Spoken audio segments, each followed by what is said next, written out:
Please join me in welcoming Denzel Washington.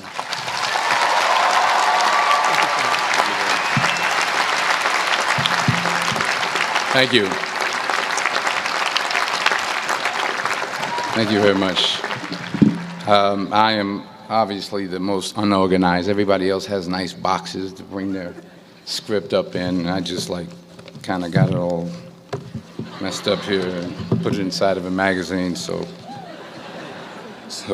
in fact, I don't even have it in the right order. Wait a minute, let me get it in the right order here.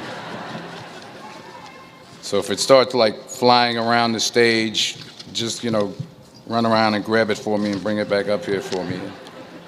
I'll keep going as I can. President Gutman, Provost Price, Board Chair Cohen, fellow honorees, beautiful honorees, and today's graduates. I'm honored and grateful for the invitation today. It's always been great to be on the Penn campus. I've been here before a lot of times for basketball games. My son played at the Palestra, played on the basketball team. Yeah, that's right. He played on the basketball team. Coach didn't give him enough playing time. We'll talk about that later. No, but I'm really pleased with the progress that Coach Allen has made, and no, I do. I really am, and I hope I'm the best success in the future. And I always get a warm welcome when I come to Pennsylvania, when I come to Philadelphia, except on the few occasions where I wear my Yankee cap.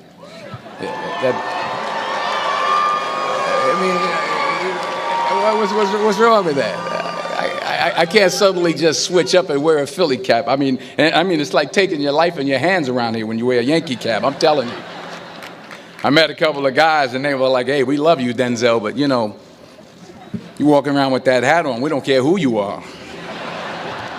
So you'll be happy to see that I'm not wearing my Yankee cap today. I'm wearing my Yankee socks, my Yankee T-shirt, my Yankee jock shorts, my Yankee underwear, my Yankee toe warmers, but not my Yankee cap. But still, I'll be honest with you, I'm a little nervous. I'm not used to speaking at a graduation of this magnitude. It's a little overwhelming. It's out of my comfort zone.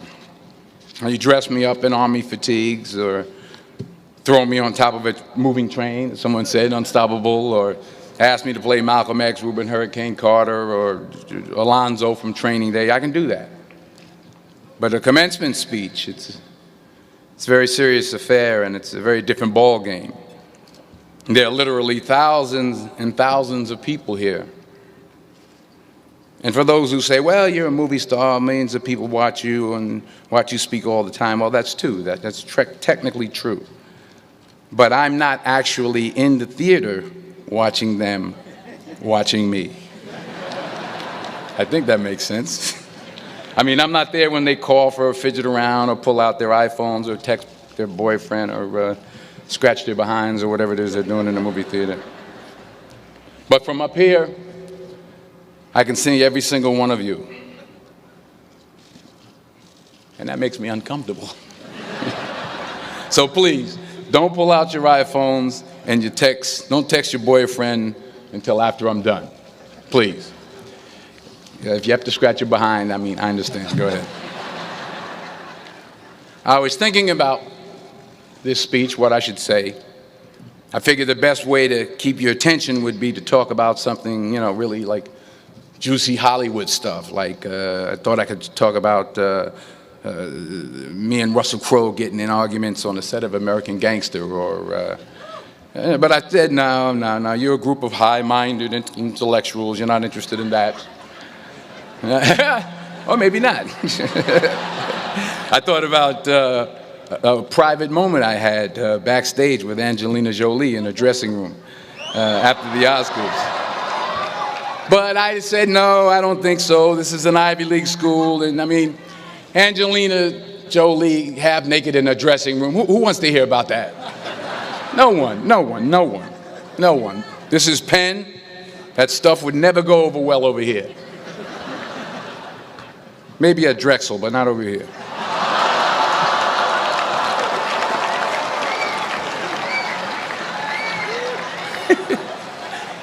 Woo, I'm in trouble now. So I was back to square one, feeling the pressure. So now you're probably thinking, if it was going to be this difficult, this much pressure, why did I even accept today's invitation in the first place? Well, you know, my son goes here, that's number one. That's a good reason. And I always like to check to see how my money's being spent. And I'm sure there's some parents out there who can relate to what I'm talking about. Yeah. To everybody upstairs. And there were some other good reasons for me to show up. Sure, I got an Academy Award, but I never had something called a magic meatball after waiting in line for half an hour at the food truck. Yeah? Yes, I talked face-to-face with President Obama, but I never talked face-to-face with a guy named Queter who sings bad songs over at Smokes on Tuesday night. I never been to Buies. I never been to Hemos. Yes, I have played a detective who battles demons, but I've never been to a school in my life where the squirrel population has gone bananas. I mean, they're breaking in the dorm rooms, they're walking around campus. I think I saw some carrying books on their way to class. So I had to be here. I had to come. Even though I was afraid I might make a fool of myself. In fact, if you really want to know the truth, I had to come exactly because I might make a fool of myself. Now, what am I talking about? Here it is. I found that nothing in life is worthwhile unless you take risks. Nothing. Nelson Mandela said, "There is no passion to be found playing small and settling for a life that's less than the one you're capable of living." Now, I'm sure in your experiences in school and applying to college and picking your major and deciding what you want to do with life, I'm sure people have told you to make sure you have something to fall back on. Make sure you got something to fall back on, honey. But I never understood that concept, having something to fall back on. If I'm going to fall, I don't want to fall back on anything except my faith. I want to fall forward. I figure at least this way I'll see what I'm going to hit. Fall forward. This is what I mean. Reggie Jackson struck out 2,600 times in his career, the most in the history of baseball. But you don't hear about the strikeouts. People remember the home runs. Fall forward. Thomas Edison conducted 1,000 failed experiments. Did you know that? I didn't know that. Because the 1,001st was the light bulb. Fall forward. Every failed experiment is one step closer to success. You've got to take risks, and I'm sure you've probably heard that before, but I want to talk to you about why that's so important. I got 3 reasons, and then you can pick up your iPhones. First, you will fail at some point in your life. Accept it. You will lose. You will embarrass yourself. You will suck at something. There's no doubt about it. And I know that's probably not a traditional message for a graduation ceremony, but hey, I'm telling you, embrace it, because it's inevitable. And I should know. In the acting business, you fail all the time. Early on in my career, I auditioned for a part in a Broadway musical. Perfect role for me, I thought, except for the fact that I can't sing. So I'm in the wings, I'm about to go on stage, but the guy in front of me, he's singing like Pavarotti. He's just, and he's just going on and on and on, and I'm just shrinking, I'm getting smaller and smaller.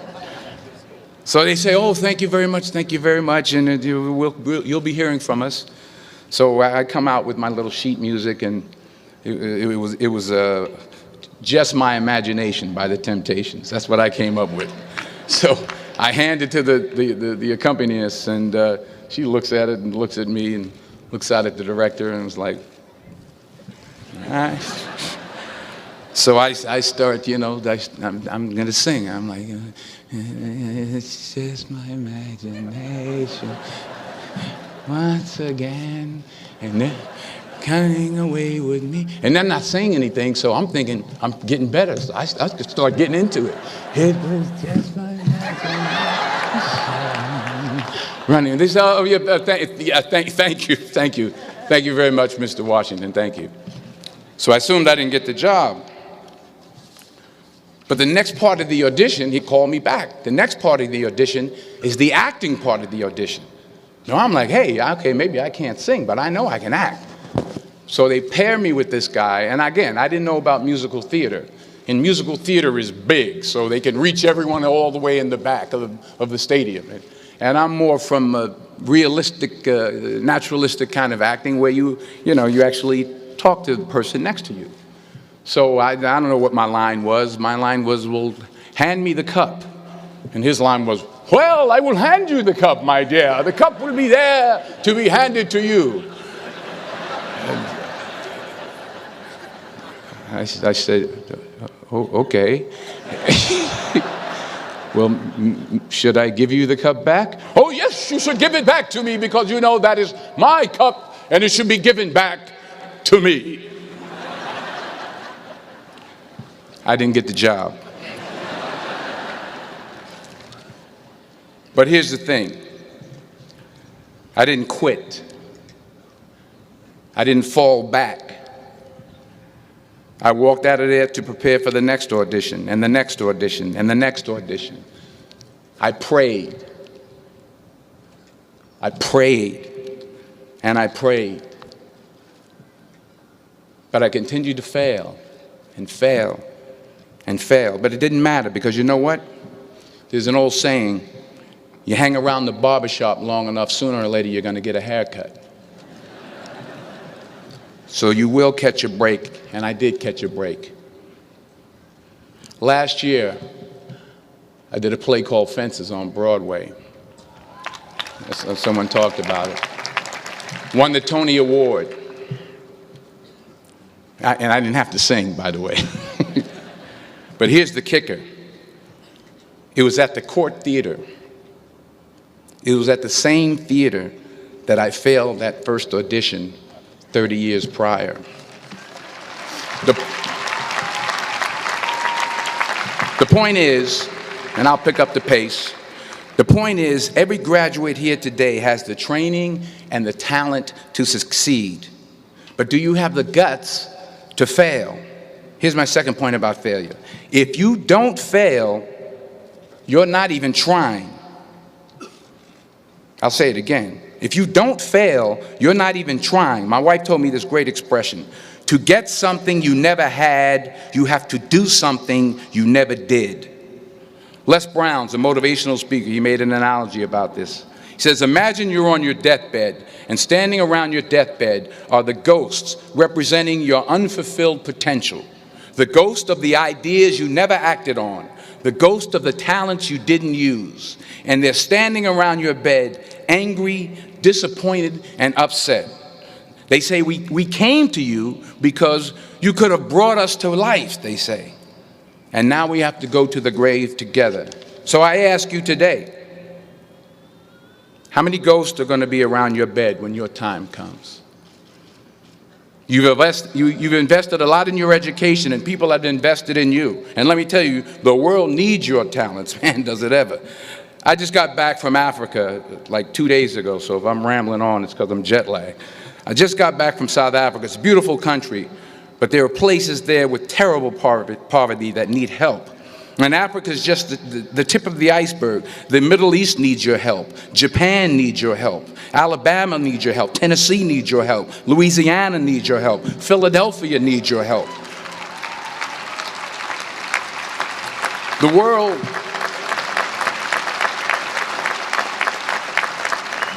world needs a lot, and we need it from you. We really do. We need it from you young people. I mean, I'm not speaking for the rest of us up here, but I know I'm getting a little grayer. We need it from you, the young people, because remember this. So you got to get out there. You got to give it everything you got, whether it's your time, your talent, your prayers, or your treasures. Because remember this, you will never see a U-Haul behind a hearse.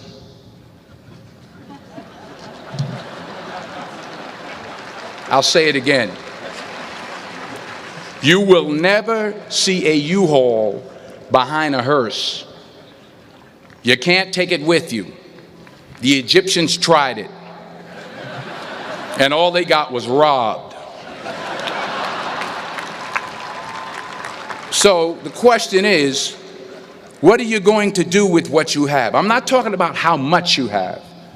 Some of you are business majors, some of you are theologians, nurses, sociologists. Some of you have money, some of you have patience, some of you have kindness, some of you have love, some of you have the gift of long suffering. Whatever it is, whatever your gift is, what are you going to do with what you have? All right, now here's my last point about failure. Sometimes it's the best way to figure out where you're going. Your life will never be a straight path. I began at Fordham University as a pre-med student. I took a course called cardiac morphogenesis. I still can't say it. Cardiac morphogenesis. I couldn't read it. I couldn't say it. I sure couldn't pass it. So then I decided to go into pre-law, then journalism. And with no academic focus, my grades took off in their own direction. Yeah, down. I was a 1.8 GPA one semester, and the university very politely suggested that it might be better to take some time off. I was 20 years old. I was at my lowest point. And then one day, and I remember the exact day, March 27th, 1975, I was helping my mother in her beauty shop. My mother owned a beauty shop up in Mount Vernon. And there was this older woman who was considered one of the elders in the town. And I didn't know her personally, but I was looking in the mirror, and every time I looked at the mirror, I could see her behind me, and she was staring at me. She just kept looking at me. Every time I looked at her, she kept giving me these strange looks. So she finally took the dryer off her head and she said something I'll never forget. First of all, she said, "Somebody give me a piece of paper. Give me a piece of paper." She said, "Young boy, I have a prophecy, a spiritual prophecy." She said, "You are going to travel the world and speak to millions of people." Now, mind you, I'm 20 years old. I'm flunked out of school. In fact, like a wise ass, I'm thinking to myself, maybe she's got something in that crystal ball about me getting back into school next fall. But maybe she was on to something, because later that summer, while working as a counselor at a YMCA camp in Connecticut, we put on a talent show for the campers. And after the show, another counselor came up to me and asked, "Have you ever thought about acting? You're good at that." So when I got back to Fordham that fall, I got in and I changed my major once again for the last time. And in the years that followed, just as that woman prophesied, I have traveled the world and I have spoken to millions of people through my movies. Millions who up till this day couldn't see me, who up till this day I couldn't see while I was talking to them, and they couldn't see me. They could only see the movie. They couldn't see the real me. But I see you today, and I'm encouraged by what I see. And I'm strengthened by what I see. And I love what I see.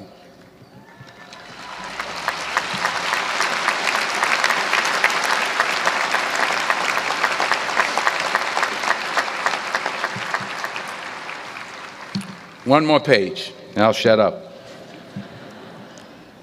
Let me conclude with this one final point, and actually the president kind of brought it up. It has to do with the movie Philadelphia. She stole my material. Many years ago, I did this movie called Philadelphia. We filmed some of the scenes right here on campus. Philadelphia came out in 1993. Most of you were probably still in diapers. Some of the professors, too. But that cracked me up. But it was a good movie. Rent it on, what do you call it, Netflix. It's a good movie. Rent it. I get 23 cents every time you rent it, please. Rent it. True. Parents up there, rent it. Netflix, please.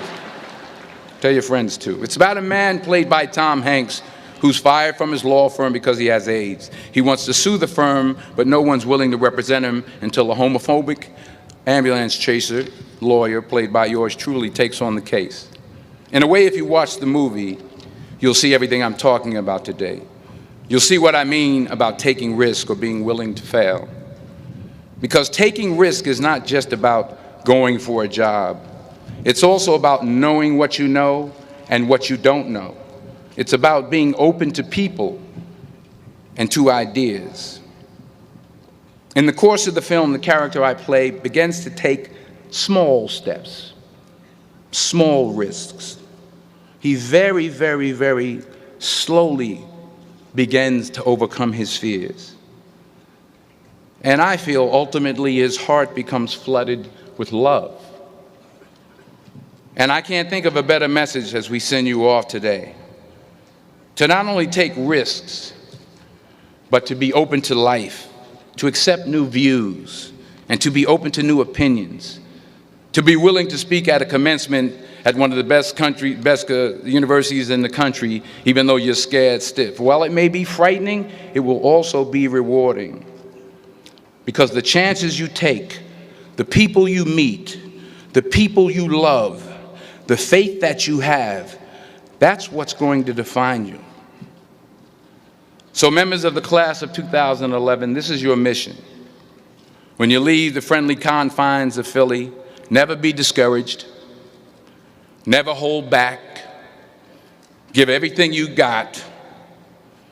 And when you fall throughout life, and maybe even tonight after a few many glasses of champagne, remember this: fall forward. Congratulations, I love you, God bless you, I respect you.